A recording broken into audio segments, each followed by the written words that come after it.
बार बार कहा है समस्या कर्जे की बहुत ज्यादा गंभीर है और गंभीर होती जा रही है। मुझे समझ में नहीं आ रहा सरकार के लोग आंखें हैं या नहीं है, देख पा रहे हैं कि नहीं देख पा रहे हैं समस्या की गंभीरता को। यहाँ ये देखिए लेटर है, ये सिर्फ पिछले एक सप्ताह के लेटर हैं। ये लगभग 10,000 ज्यादा लेटर आ चुके हैं और हर दिन हजारों की संख्या में लेटर हमारे पास आ रहे हैं और सरकार ये मानकर चल रही है कि समस्या ही नहीं है। पढ़िए तो सही इन लेटर्स को, पता चल जाएगा लोगों की मरने की नौबत आ गई है। लोग इसमें लिख रहे हैं या तो हमारा कर्जा माफ कर दीजिए या हमें समय दे दीजिए, और अगर दोनों में से कुछ नहीं करते तो हमें जहर ला कर दे दो। सरकार खुद अपना जहर लॉन्च कर दे, आम जनता जो कर्जे की दलदल में फंसी वो मर जाए जहर खा करके। इतनी बुरी स्थिति हो गई साथियों। और सरकार कह रही है कि आप क्रिएट कर रहे हैं, आपकी टीम क्रिएट कर रही है, हम पर एफआईआर की जा रही है।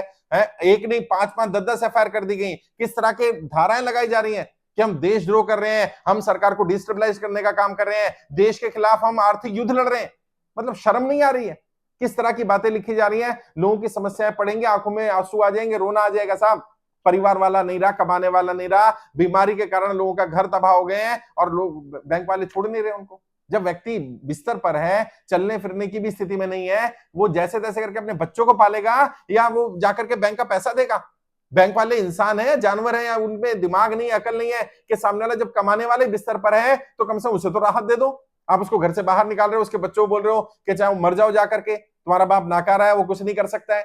इस तरह के शब्द बोलना, इस तरह की बातें बोलना सही नहीं है। और मैं समझता हूं ऐसे जो लोग भी कर रहे हैं ये सब कान खोलकर सुन लें, आप सबके खिलाफ एक्शन होगा।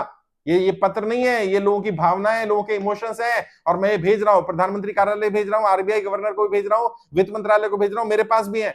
अगर किसी भी अधिकारी को लग रहा है कि हम बनावटी बात कर रहे हैं, ये समस्या जेन्युइन नहीं है, क्रिएट की हुई है, वो यहां आए मेरे दफ्तर में और आकर के इन पत्रों को पढ़ ले। ये देखिए हर दिन ये जो पत्र आ रहे हैं, हमारी पूरी टीम काम कर रही है।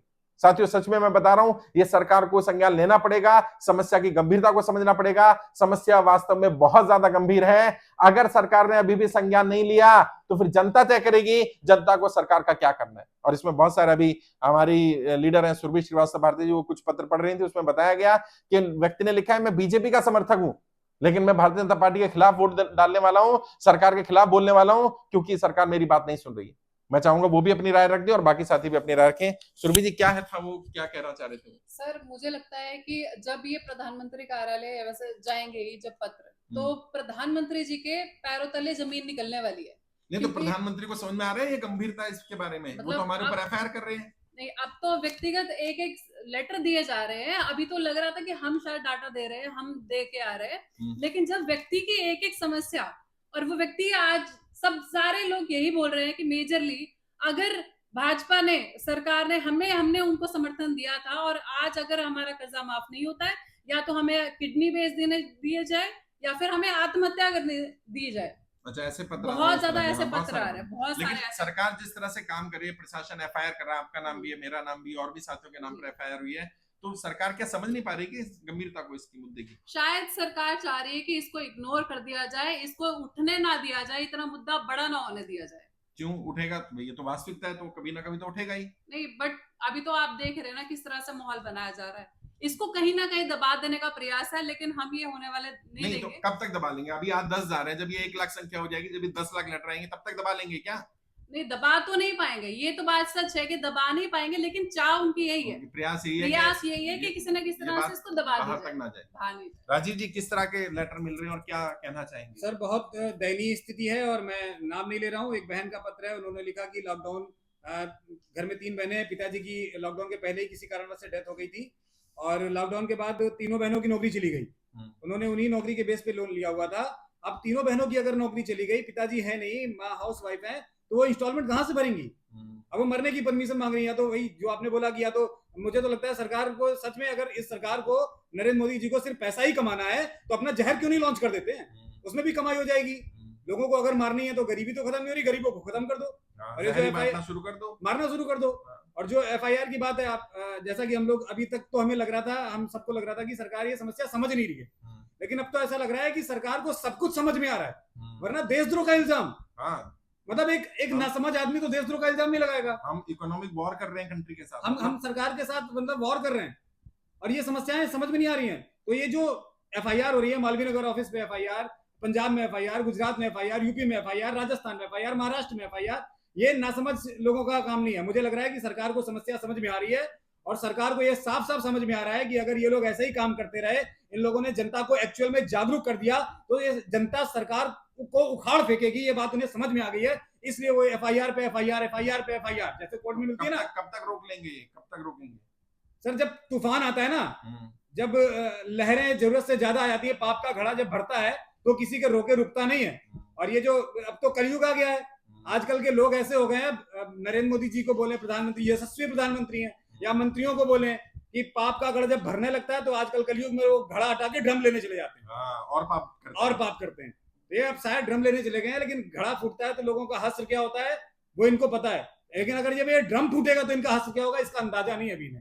तो अभी पब्लिक जागरूक हो गई है पूरी तरह, पब्लिक अपने अधिकारों को समझ गई है, और आपके पेज के माध्यम से, वीडियो के माध्यम से सरकारों को, मंत्रियों को अंतिम चेतावनी दे रहे हैं। हम ये बता रहे हैं कि आप सुधरने के अंतिम पायदान पे खड़े हैं, सुधरने के अंतिम पायदान पे। अरे अभी भी नहीं सुधरे तो फिर जनता कैसे सुधारती है? वो 6 महीने पहले के वीडियो अपने भाजपा के नेताओं के देख लें, कैसे जनता ने कपड़े फाड़े हैं।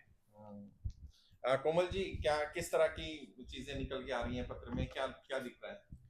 सर बहुत ही दयनीय स्थिति है। कभी कभी तो मन इमोशनल हो जाता है इन लेटर्स को पढ़ के, कि महिलाएं कह रही है कि फादर की अचानक से डेथ हो गई है, और उनको, वो इकलौते एक परिवार में कमाने वाली, उनकी मदर को कोई बीमारी हो गई है, और जिस बिजनेस पर्पज के लिए लोन लिया था, अब वो सारा बीमारी में खर्च हुआ है।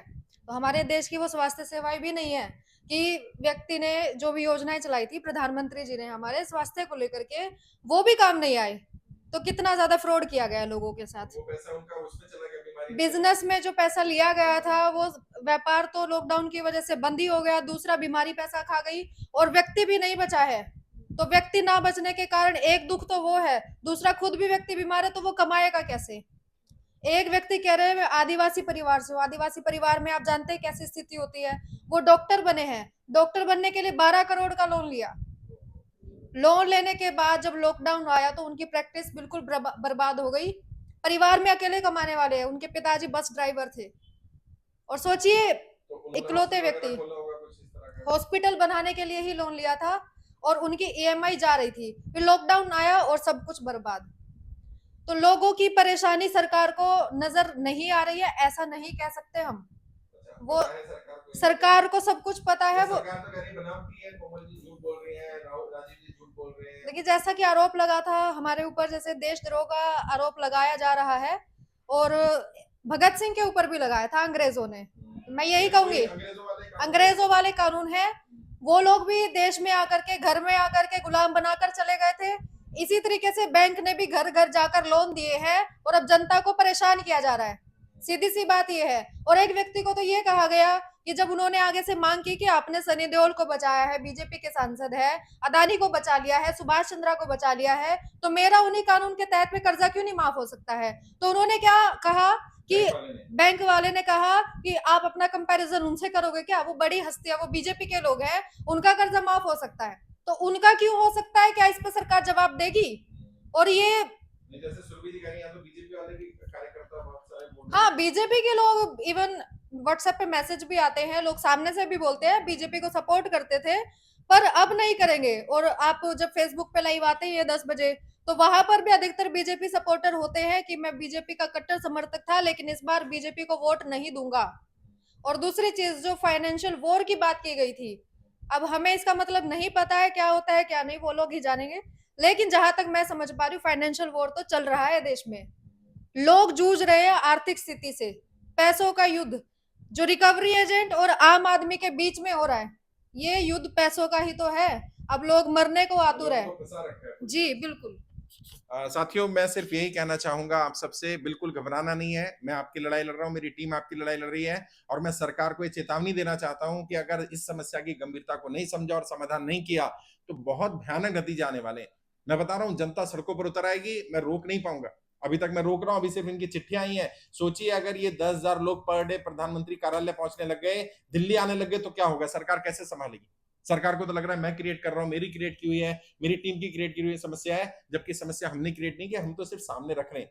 हम मैसेंजर हैं। आप मैसेंजर को शूट करने से क्या होगा? हमें अरेस्ट कर लोगे, हमें जेल में डाल दोगे, तो आपको लग रहा है समस्या समाप्त हो जाएगी? ये समस्या गंभीर है, और अब जनता को अपने अधिकार पता चल चुके हैं, और जैसा कोमल जी ने कहा, बिल्कुल सही बात है। अंग्रेज क्या करते थे, मैं आपको एक बात बताना चाहता हूं, अंग्रेजों ने जो भी काम किया, अंग्रेजों ने कानून बनाकर काम किया। मतलब अगर अंग्रेजों को इंडियन की जेब काटनी होती थी तो सीधा जेब नहीं काटते थे, वो पहले कानून बनाते थे, अंग्रेजों के द्वारा इंडियन की जेब काटा जाना संवैधानिक होगा, कानूनन होगा। अब जब अंग्रेज अधिकारी आपकी जेब काटने आता था और आप कहते हैं मेरी जेब काटी जा रही है, तो कहते नहीं हम जेब का काट रहे हैं, हम तो कानून का पालन कर रहे हैं। मुझे लगता है आज भी कुछ काले अंग्रेजों ने इसी तरह के कानून बना रखे हैं लूटने के लिए आम जनता को, आम व्यापारी को, आम नौकरी करने वालों को। और जब उसे लूटा जा रहा होता है और वो कहता है मुझे लूटा जा रहा है, तो बैंक वाले, बाकी लोग, साहूकार, रिकवरी वाले कहते हैं हम लूट का रहे हैं, हम तो कानून का पालन कर रहे हैं। ऐसे कानून ही क्यों बनाए गए जिससे लोगों को आत्महत्या करने में मजबूर होना पड़े? ऐसे कानून क्यों बनाए गए कि बड़ों को तो मदद कर दी जाए और आम इंसान की मदद ना की जाए? ये सोचने का विषय है, जनता के लिए भी सोचने का विषय है।